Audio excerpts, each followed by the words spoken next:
Good afternoon, everybody. Welcome to today's webinar, From Spend to Strategy, Turning Your Security Stack into Board Confidence. Bit of a mouthful. In a nutshell, what we're covering today is really helping people understand better, not just the board, but also people in the organization, helping them to better understand what they have in terms of cybersecurity, and also how much money they're spending on it. And then trying to make sense of that in terms of, are they really getting good ROI, or in layman's terms, best bang for your buck? So we quickly just talk about the problem. I'll do the intros first of all. My name is John McCann, and I am Chief Revenue Officer at ESProfiler. I'm joined by Joe Pavitt. A word from you, Joe, as to who you are. Yeah, hi, nice to meet you all. My name is Joe Pavitt, Chief Product Officer at ESProfiler. Background at a startup for the last 4 years, and then prior to that, worked as a master inventor and emerging technology specialist at IBM. Thank you. And Priyan, your Hi intro, everyone. please. Hi everyone. I'm Priyan Chauhan, Head of Sales Engineering at ESProfiler. Background of myself is being in cybersecurity for the last 13 plus years, worked for multiple resellers, MSSPs, and vendors. Lovely. Thanks, guys. Okay, so without much further ado, I'll just go straight into a kind of overview of how we help you get this great understanding. So really keep it very simple. We do it from really three angles. The first is the board angle, as we mentioned before. So let's just talk about that. So cybersecurity spend itself, where is that at today? Well, in previous years, I mean, I've been in cybersecurity many years, but in the previous years, growth has been at roughly about 20% per annum. So very healthy, been a great market for vendors, for integrators, etc. Times are changing. We all know about the world recession. We know about the wars going on. Essentially, budgets have effectively gone from double-digit growth to single digits. So you're seeing now growth of maybe only 4% per year, which in real terms is a shrinkage of the budget. What does this mean? Well, it means lots of things. Hiring has been capped. When we interview a lot of enterprise organizations, they all state they are something like 80 and 90% understaffed in certain areas. And even if they have staff, there's a huge problem with talent. And of course, that talent isn't being fulfilled because there's not enough people coming through. So huge challenges. The board does have some ideas on how cybersecurity money is being spent, obviously. They do understand risk. Risk is on the register. It's probably number 2 or 3 on the risk register.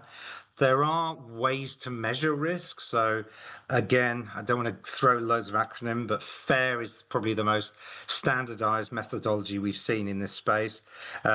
Just for those who want to know, it stands for Factor Analysis Information Risk. Again, I think FAIR is a better way of saying it. But essentially what this does, it tries to quantify risk. Traditionally, it's been very tricky though. Why? Cyber attacks don't come regularly. They happen piecemeal, so you don't really get good metrics. And also, when you measure a cyber attack and its damage to the organization, it's very subjective and it's all very much point in time based. And also, trying to analyze cybersecurity attacks and breaches and their impact, it takes a lot of skill and, as I said, is so time consuming. So really challenging from the risk point of view. So how the hell then do we then measure our cybersecurity spend against this risk that's coming at us? Very tricky. So that's one of the challenges. The other then is the good old-fashioned one of compliance. We all have to think about compliance. A lot of the cybersecurity industry was driven in the last 15, 20 years via compliance, such as PCI, ISO, etc., NIST. And these standards won't go away. All companies have to adhere to them. They obviously give you a lovely framework to comply. The other thing to say is a lot of large enterprises have custom frameworks that they put in place, which are very specific to their industry. So they need a way of measuring themselves against this and their tooling against this.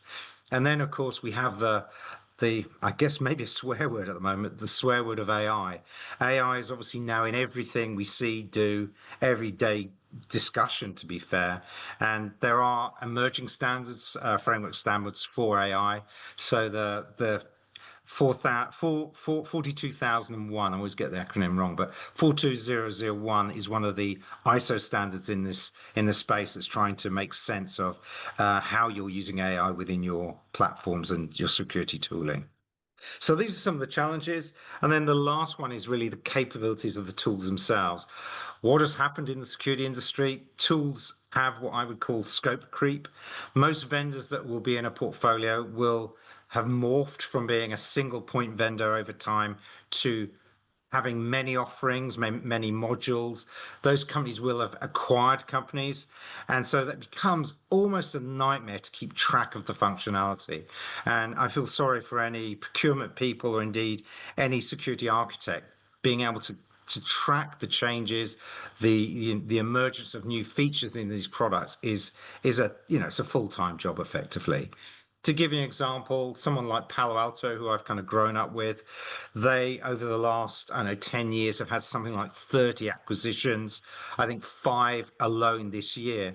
And interestingly enough, they've morphed away from being a pure play cyber company to also now going into the identity and access space with the acquisition of CyberArk this year. So really just gives you an idea of the scale of the problem that not only technical people and security people have, but also then how do we make sense of that at board level? Very tricky. So ESProfiler essentially came along to try and solve this problem.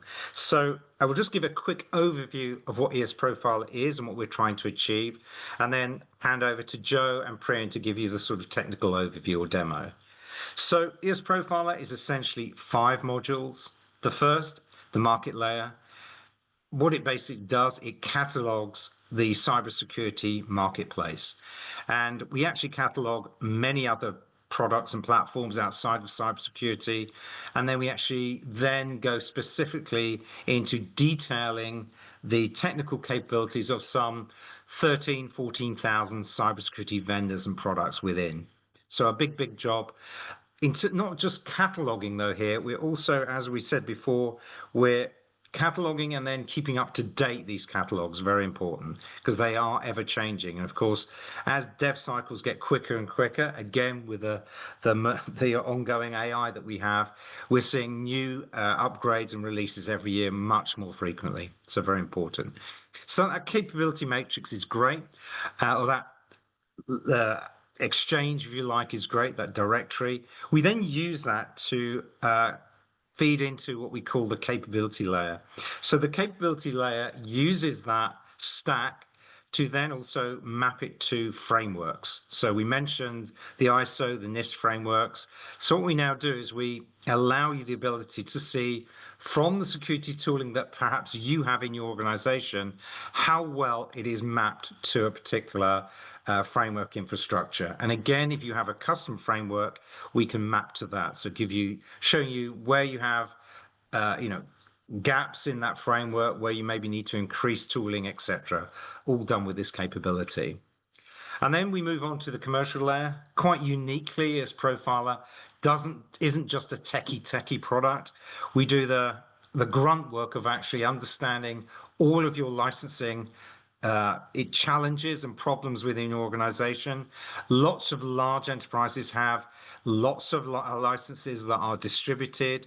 Maybe they've been bought by separate departments, so they've had lots of, if you like, other departments buying security on the quiet, and it's not really been folded into the equation.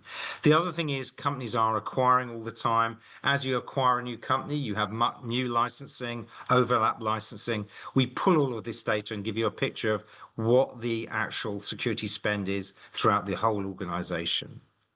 And then we come to probably the 4th challenge, which is quite an interesting one. The human layer is all about, okay, we've got all of this stuff, and this stuff being technical and very, we know how much it costs, but has it actually been used? Is it used?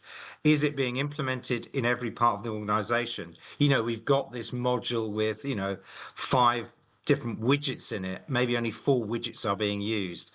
So we collect that information via a kind of agentic approach, i.e., we survey people and we track the surveying of the stakeholders and how they're using the technology. And that survey can be with kind of online forms type approach, but it also can be using a human kind of bot feature where we actually simulate voice and actually query the technology, and then that queries automatically the people based on the technology stack we're looking at. Very powerful. Of course, this is good because once we know the configuration, we also can trap things like sentiment. So if people are using something, they may be using it, they may hate the technology. So it's also good to trap this kind of information as well. And then finally, the architects layer is all about once I have all of this information and I've collected all the metrics, I can now do the job of a very senior security architect. I can ask questions about, okay, do I have overlap across my stack? Am I using tools that maybe could be taken out of the equation, i.e., saving me money? Are there areas that I haven't thought about that I need to strengthen? So maybe I'm doing threat modeling using, threat intelligence tooling and other modeling techniques, and I've decided that I have a real risk that lateral movement is prevalent in my organization. Maybe I need to strengthen the tools that help with, lateral movement protection. So these are all things you can do with that technical architect or architect layer. And in a nutshell, that is the platform. Other really use cases for the platform we've seen already are things like consolidation. Quite a lot of enterprise customers now are looking at how they can consolidate down the number of vendors they have. The stats you get from people like IBM are that large enterprises have maybe 80 to 120 vendors in their security stack. And quite often that's just a nightmare to manage. And of course, the problem with all vendors, they don't happily always work together. So integrating them can be a problem. And what we've done in the past in security is we've created tools to help with integration, i.e. sold you even more security tools, such as SOARs, etc. What a nightmare. So the idea now of consolidation is very compelling. And again, this is where this whole approach of Profiler really helps the equation. Okay, without much further ado, I'd like to pass over to Joe, who's just going to give you an overview of really the capability exchange, which is that cataloging that I mentioned at the start. Over to you, Joe. Thank you, John. So yeah, as John's mentioned, we're going to be covering a new capability that we have called the Capability Exchange. This is going to be a free tool available to everyone online, and it's essentially going to be a little bit of a flavor of what you can get as part of the ESProfiler platform when you go full, and pre and after I speak now, we'll be able to cover that in a lot more detail.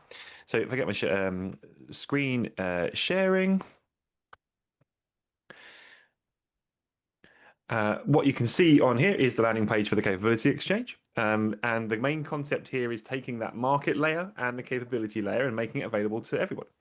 We don't want to just keep this valuable data to ourselves, so we've opened this up to everyone to be able to go on and explore. And as John mentioned, there's a considerable amount of data here. So far, we have 15 plus frameworks, 13,000 different vendors on here for all in the cyber industry, tracking nearly 30,000 products.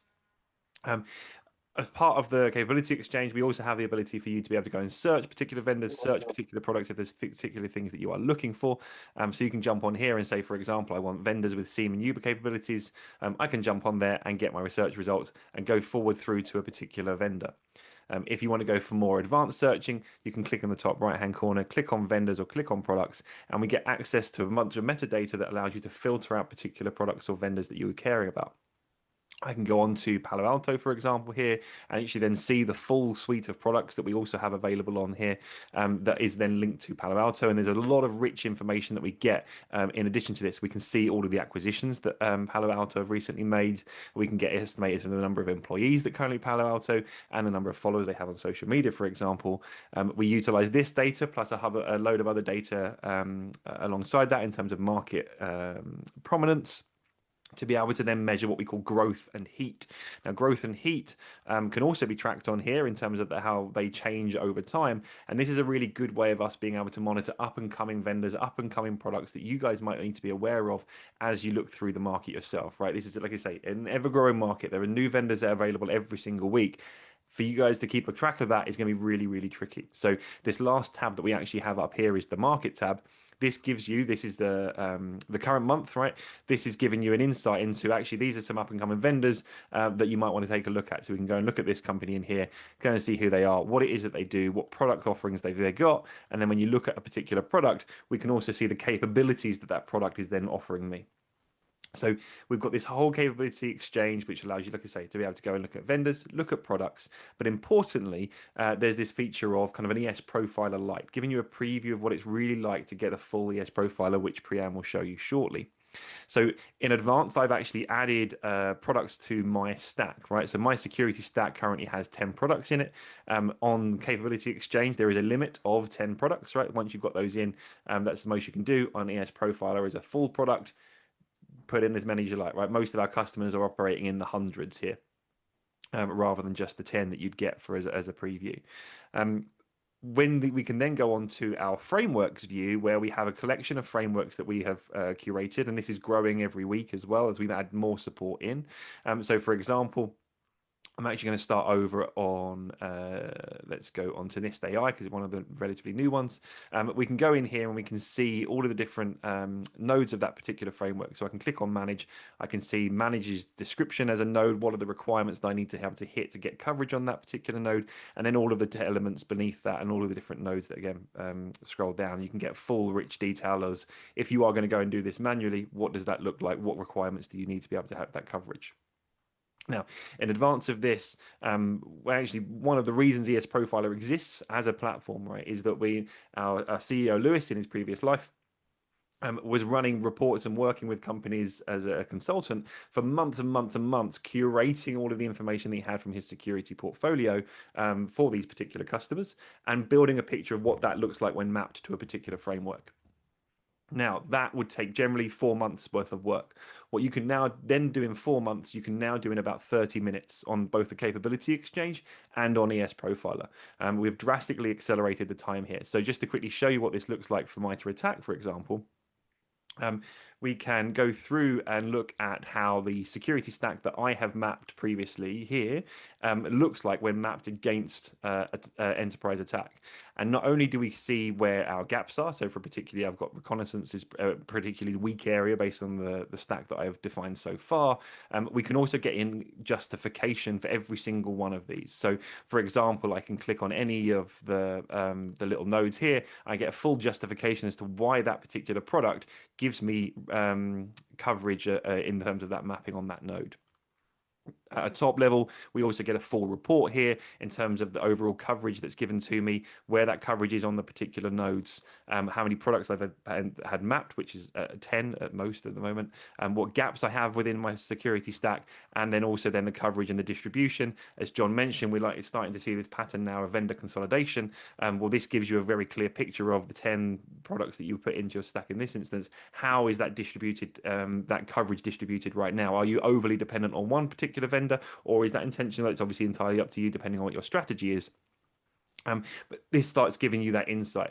And then if you want to, as Priyan's going to show you shortly, for more cost savings analysis, optimization opportunities, that's really then when ESProfiler as a full platform comes into its own. As you're operating at the level of hundreds of products, again, that's very much where ESProfiler comes into it. So Capability Exchange is live very soon.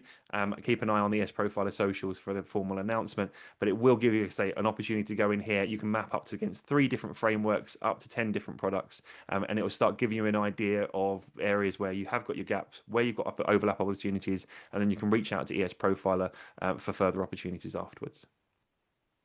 So with that in mind, I'm then going to hand back over to Priyan, who will be able to kind of give you a deeper dive into then ESProfiler as a full platform, which really emphasizes the value of the work that we've done here, but takes it to a whole nother level. Thanks, Joe. I hope everyone can see my screen okay.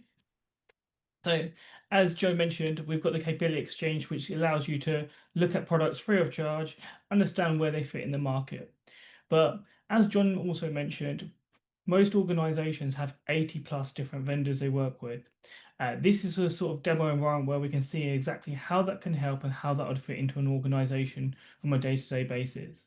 So what we can see initially is in this demo environment, we've got over 55 vendors that we're looking at, over 327 different products available, and it now starts looking at the cost side of things. So our cost on a yearly basis is or product basis is 45 million, and the annualized cost is 167 million contracted.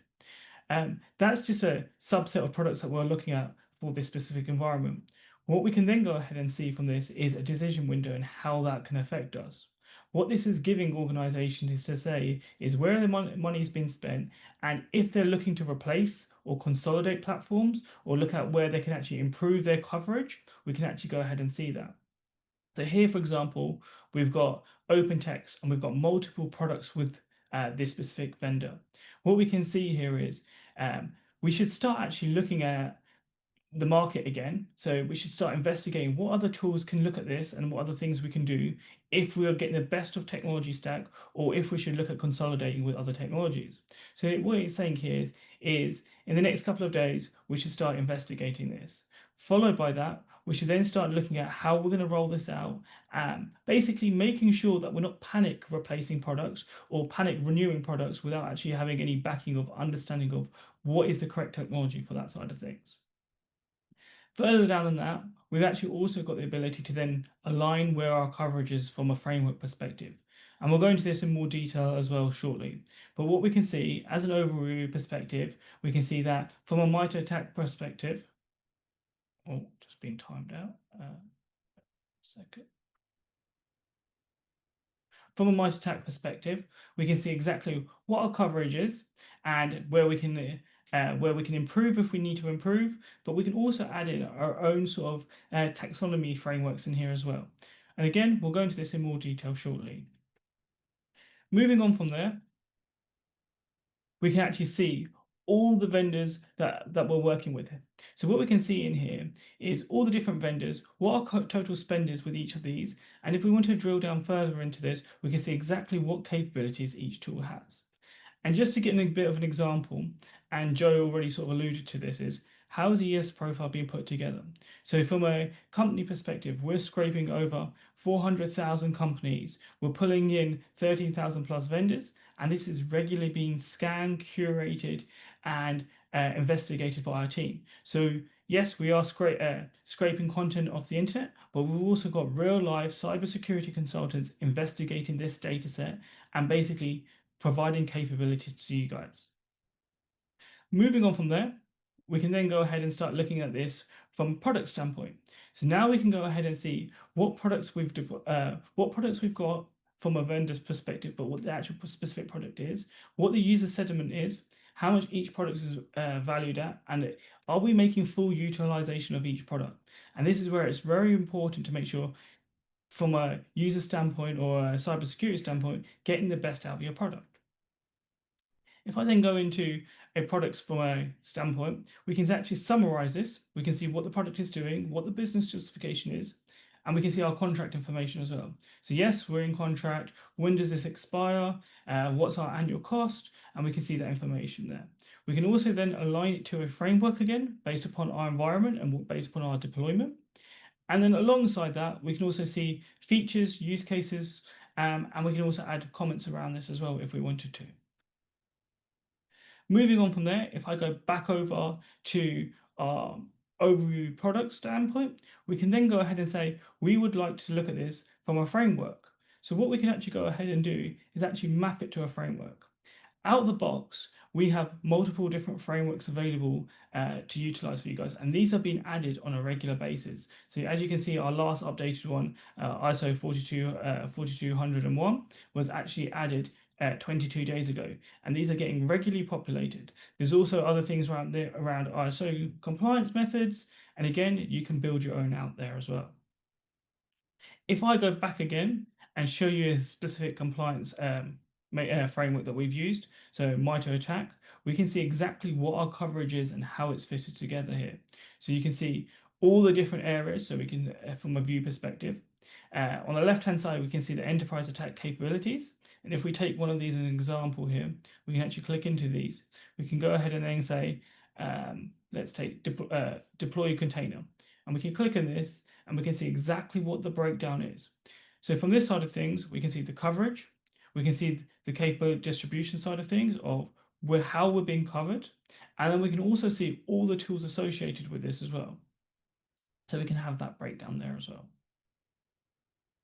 Moving on from there, we can then go ahead and start looking at a consolidation plane. So within the ESProfile technology stack, we can actually run an agent task that can then go ahead and say, we would like to look at how we could consolidate all of our technology. So in this case scenario, we've got over 222 different products, 21 products, and we would like to say, we would like to consolidate this to using one specific technology. So in this specific use case is Palo Alto. So what we're saying here is, from Palo Alto perspective, our contract spend is 96 million plus. We've got 93 opportunities where we can consolidate the platform play, and we can also see where we can actually consolidate things. And the benefit of ESProfiler is it will tell you exactly what the medium areas are. So it could potentially consolidate to, and what highly we think we can consolidate. So here we've got over 68%, which we can go ahead and consolidate and swap over to a Palo Alto Networks technology stack. It also provides us a decision tree as well, a decision timeline.